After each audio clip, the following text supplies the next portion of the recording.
Hello, YouTube. It's me, John Avenger, once again. You like my shirt from the Flash TV show, Star Laboratories? Yeah, that's a nice nod to the show that I'm still watching. I hope the next season is good. But this is not about the Flash tonight. Tonight, we're going to be reviewing another movie for movies from the past 100 years. From the year 2000, it's a direct to video DC movie. So, we're going to get into the spirit of DC by reviewing another animated film that they've done. I bet Tevia's heard of this one. It's called Batman Beyond: Return of the Joker from the year 2000, an American direct-to-video superhero mystery film with continuity from the original Batman Beyond TV show and also the animated series from the early 90s. So, yeah, and also has got a great cast. You know, the cast comes back. You got Will Friedle as Terry McGinnis, who's the younger Batman with the black outfit and the red symbol. The Joker calls him Batfake because, well, no, that's for the dumbass that's going to play Batman in 2 years. Pat Pattison, freaking Robert Pattinson. Yeah, he's Patman. He's not Batman. Sorry, that's not. This is not the rant video for that. But anyway, Kevin Conroy comes back as Bruce Wayne and Batman, and then Mark Hamill himself is the Joker as always because he is the voice of the Joker. Like nobody can top him. Also, it has the animation was done by a Japanese animated studio, TMS Entertainment. They also did the 1980s slash early 90s Little Nemo movie from back in the day, and it has a really good cast. So Tara Strong is in the movie, Dean Stockwell, Angie Harmon.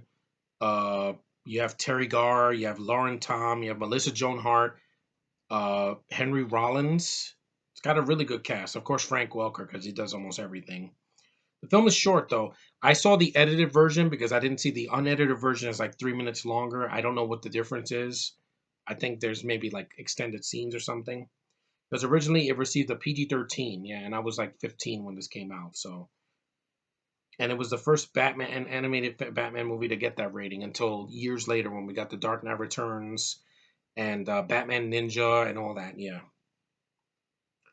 and this is the plot.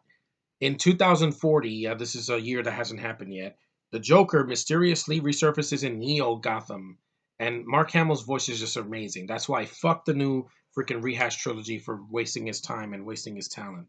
Here, he's just having a ball as the Joker. He's like, a lot has changed since New Gotham, new Gotham, even a new Batman. And I'm like, yeah, he nails it. This guy's voice just he can rock the world with his voice. But basically, yeah, the Joker comes back disappearing after 35 years because there's a flashback. Boy, by the way, this will have spoilers. So if you've not seen this film, what are you waiting for? Go see it before you see this review because this movie's awesome. If we ever get a Batman Beyond movie after Pattinson fails, I think that they should follow this storyline because this is one of the deepest stories arcs in the entire franchise. Taking over a faction of Joker's criminal gang. Yeah, the remember that Joker bike gang, which was not has nothing to do with Mark Hamill's version. Yeah, through them, the Joker commits break-ins, stealing high-tech components. After making his appearance during a press conference to commemorate Bruce Wayne's return as CEO of Wayne Enterprises, Bruce insists that his arch nemesis, who he fought against as Batman, died after they battled, despite the evidence to the contrary. Yeah, and basically, yeah, they're trying to find out what happened to him. And there's a flashback where him and Robin are they're fighting the Joker and Harley Quinn, who is great to see Harley Quinn done right here, not that freaking hot topic version we got in Suicide Squad. And basically, and Batgirl's also there as well. And basically, it's a flashback saying that yeah, he tells Terry that yeah, I saw the Joker die. I saw it with my own eyes in the in a flashback, and he basically kidnaps Tim Drake's Robin, and he becomes what you call it he becomes the new Joker. So basically, that's what the plot is. That this kid is the Joker in 2040, but I'm not going to tell you how it happens. You have to see for yourself. And the Joker does die. Like he actually gives the gun to Robin, and he has this really creepy smile, and he shoots him, and he starts laughing, and then he starts crying. This movie is pretty messed up for an animated film from the early 2000s. if I saw this as a kid, I would have been it probably would have traumatized me because Joker's one of my favorite villains, and to see him die like that, and his last line is great. He's like, "That's not funny," and I'm like, "Yeah, see, Hamill just has a freaking voice and knocks it out of the park." But yeah, and the thing is that the movie works because the Joker sees the new Batman is like, "Oh, the new costume, it doesn't really do it for me," and I'm like, "Yeah," and basically, to have this major twist, it brings a lot of emotion and stakes to this story. And yeah, Terry McGinnis is good as a a younger Batman, and he's not Bruce Wayne, but he's not trying to be. And re-editing, let me see. Joker's death in the unedited version compared to his death in the edited version. Oh, so in the edited version, he gets like electrocuted. In the unedited version, they shoot him. I get it. I guess the DC didn't want to get their hands dirty. I mean, but it didn't bother me because I'm like, I'm a kid. I wasn't a kid when it came out. I was 15, so I was old enough and mature enough to see a movie, and a TV movie with, or like, no, in this case, a direct-to-video film that had blood in it. Because I saw the '89 Batman when I was 5, so didn't affect me. I'm still as sane as I'll ever be. Yeah, the movie blood was removed in the edited version. I get it, but I'm like, hey, the DC movies now have a lot of blood now too, so. Connections to the television series, yeah. Joyride, the Jokers use the Joker's remains for their initial ritual, and that's the thing that I like. I love the Joker as a villain. His movie coming out later this year, I'm interested in it more than The Batman by Matt Reeves. I know I'm knocking that movie a lot. It's just I have no interest now because the lead's not going to do it for me. Uh, the critical reception, yeah, there was acclaim for its story. Definitely, I agree with that. Voice acting, hell yeah. Hamill alone is worth your viewing pleasure. And the score, yeah, that awesome dun, dun, dun, dun, that music is kick ass, and it fits the show and it fits the movie as well. This feature length entry in the Batman Beyond mythos sends off the Mark Hamill voice Joker in thrilling fashion.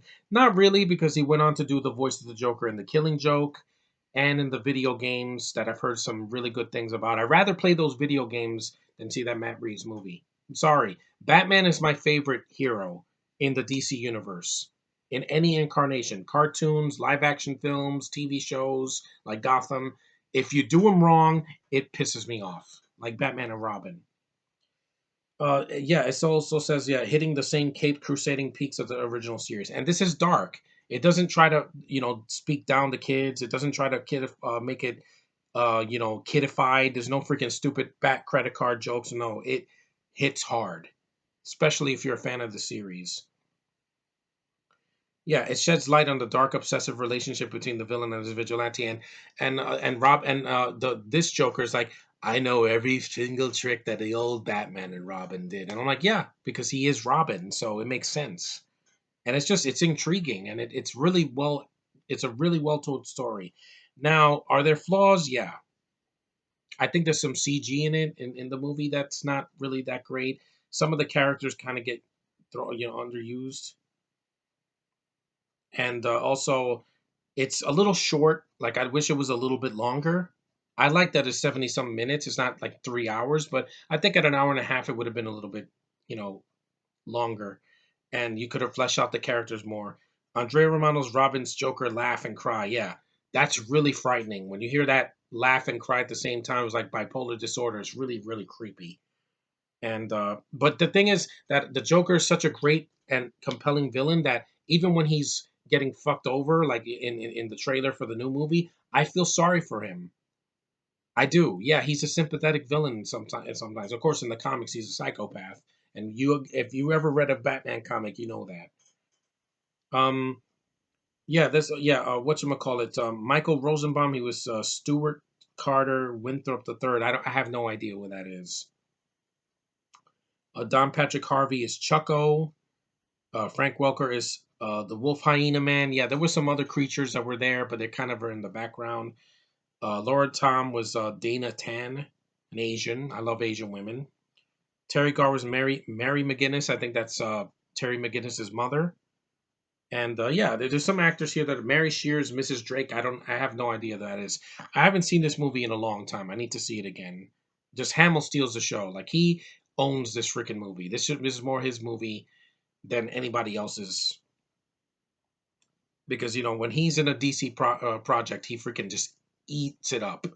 The Killing Joke is great because of him. If he was not the voice of the Joker in that movie, it wouldn't work. And it has its problems, but like I said, this is better because it's not as controversial. And I was a fan of the Batman Beyond TV series. I didn't watch the whole series because I stopped watching it after like the year 2000, because I don't know, I just kind of lost interest, and it didn't last that long. It didn't last as long as the original animated series, but it was really good. It was gothic. It was different. It had different villains, and Terry McGinnis is a really likable character, and he's not trying to be Bruce. He's its own thing, and it works. And if you've never seen this film, watch it. I need to watch the unedited version somehow. I think they have it on DVD. When I saw it as a kid, well, as a teenager, I was like, no, they didn't. It didn't really have the unedited version. But I saw what happens to him in the unedited version. He gets shot, and I like the fact that DC with their animated films, they show blood, they curse, they show some boobs sometimes, and they don't hold back. Like Justice League Dark, what worked in that is that it was an R-rated film. It was not for kids. I appreciate that. I just wish they would get their heads out of their asses in the DC universe and have an R-rated DC movie. I think it's time, guys. Marvel's done it several times. Deadpool, freaking Logan, Deadpool 2, hopefully Deadpool 3. We don't need everything to be for kids, because kids have their movies. This isn't one of them. This is definitely something I would not show a kid under 5, because it might traumatize them, especially if they're afraid of clowns or if they don't want to see death on screen the way they do it here. And the thing is that, yeah, the Joker, like, this is his story mostly. Batman's in it, and Terry McGinnis's Batman is in it as well.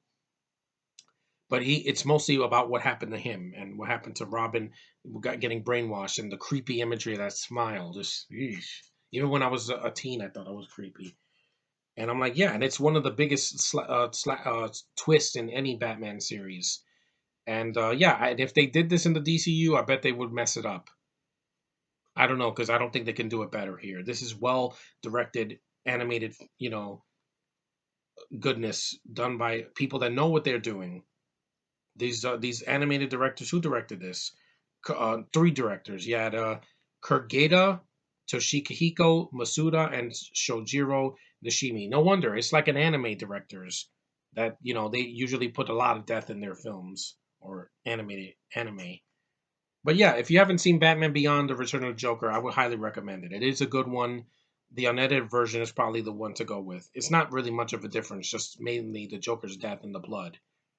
But it's worth your time, and I really enjoy it for what it is. And for a movie from the early 2000s, the same year X-Men came out, yeah, it took a big risk, and it paid off. I wish it was in theaters. I would have loved to have seen that in the theater with Godzilla 2000, X-Men, the second Pokemon movie, and others. But thanks for watching, guys. Take care and watch this movie. It's a really good animated film from DC, and I'll see you guys later.